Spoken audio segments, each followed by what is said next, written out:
Selamat pagi anak-anak yang Pak Guru kasihi, salam sehat, salam sejahtera untuk kita semua. Pada pertemuan yang lalu IPA kita sudah belajar tentang listrik, arus listrik, rangkaian listrik. Apa kemarin rangkaiannya? Seri dan paralel. Kemudian kita sudah belajar tentang terjadinya gejala listrik, kemudian muatan listrik. Hari ini kita akan belajar tentang pembangkit listrik.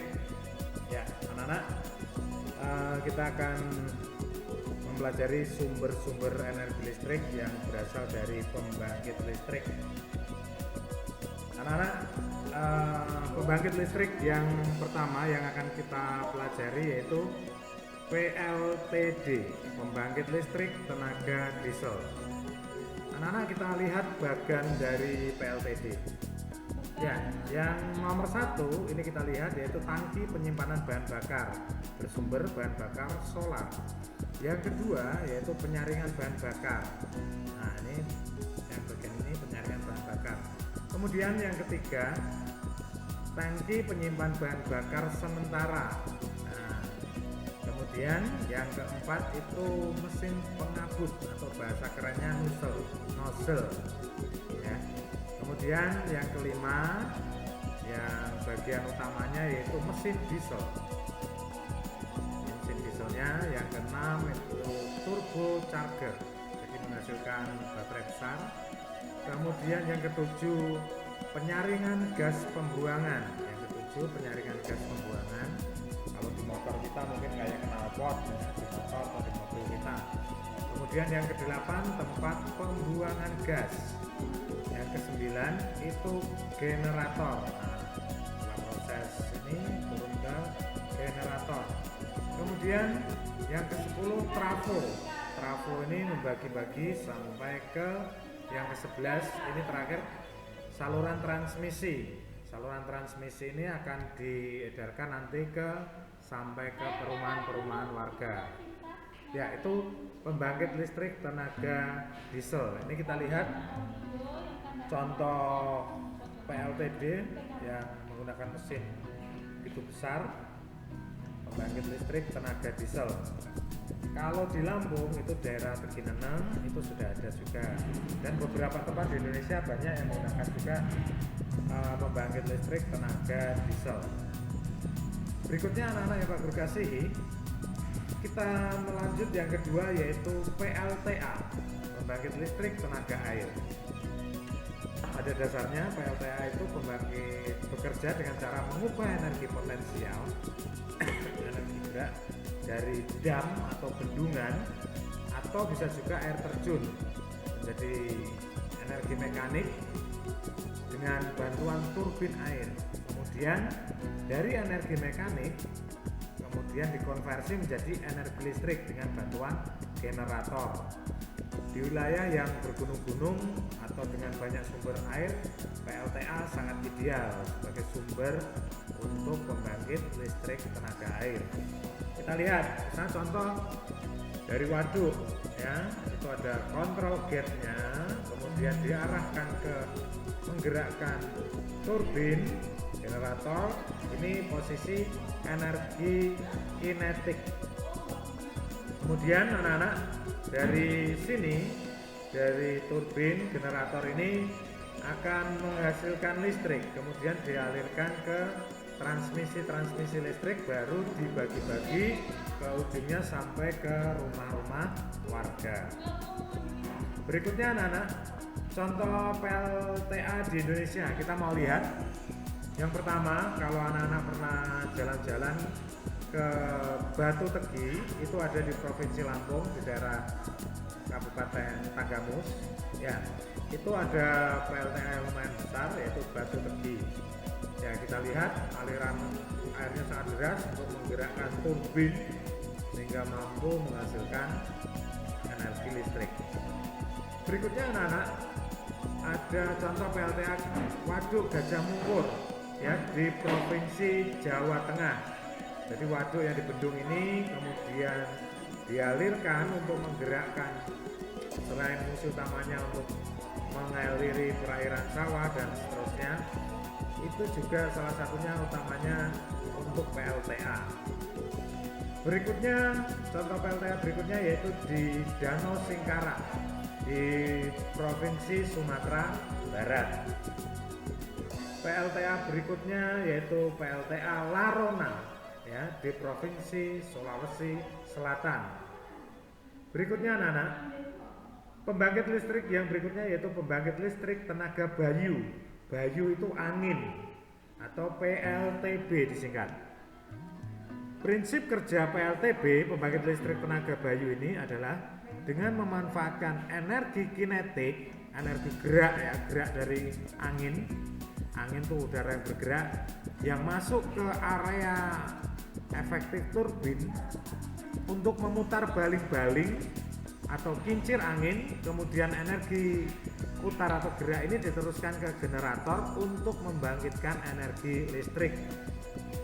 Contohnya yaitu dibangun oleh pemerintah Indonesia, dikembangkan di Sidrap, Sulawesi Selatan. Kita lihat Presiden Joko Widodo berada di pembangkit listrik Sidrap, Sulawesi Selatan yang bertenaga Bayu atau angin. Berikutnya kita mau lihat prinsip kinerja PLTB. Angin yang dihasilkan setiap waktunya digunakan untuk memutar turbin atau kincir angin. Nah, turbin ini dihubungkan kincir angin dihubungkan ke turbin. Kemudian yang kedua, turbin atau kincir angin yang berputar dapat diteruskan untuk memutar salah satu bagian generator yaitu rotor di belakang turbin atau kincir angin. Nih, rotornya. Selanjutnya adalah energi listrik bisa dihasilkan. Sebelum energi listrik dihasilkan, akan lebih baik disimpan dahulu dalam bentuk baterai. Jadi bisa disimpan. Ketika mungkin angin tidak berhembus kencang pun, masih ada simpanan daya listrik di baterai yang berukuran jumbo sekali atau besar. Jadi itu setiap hari begitu. Baru didistribusikan sampai ke rumah-rumah warga.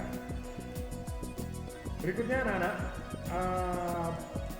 pembangkit listrik tenaga panas bumi PLTPB ya, PLTPB ya, itu ada di Indonesia di Gunung Guntur, Jawa Barat ya.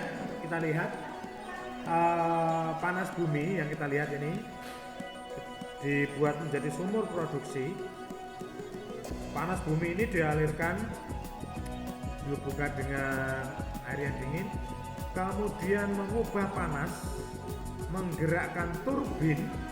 Turbin ini digerakkan melalui kekuatan panas dari panas bumi ini, kemudian mampu menghasilkan listrik, dikumpulkan dalam pembangkit listrik, disalurkan ke transmisi tiang-tiang listrik, kemudian disalurkan ke rumah-rumah warga. Kita lihat nih contoh yang ada di Gunung Guntur, Jawa Barat, panas buminya yang dihasilkan sehingga mampu menjadi pembangkit listrik tenaga panas bumi. Berikutnya anak-anak, pembangkit listrik tenaga surya PLTS itu ada dekat ternyata di Pulau Legundi, Provinsi Lampung. Pulau itu memang berada di pesisir pantai, jadi cahaya matahari cukup full untuk dapat diterima oleh, nah nih, ini penampang surya ya, untuk menyimpan energi matahari, kemudian disimpan dalam baterai, kemudian dimasukkan dalam sebuah inverter, kemudian bisa masuk dialirkan sesuai kebutuhan ke perumahan-perumahan warga, bisa digunakan untuk peralatan-peralatan listrik yang lain di rumah tangga.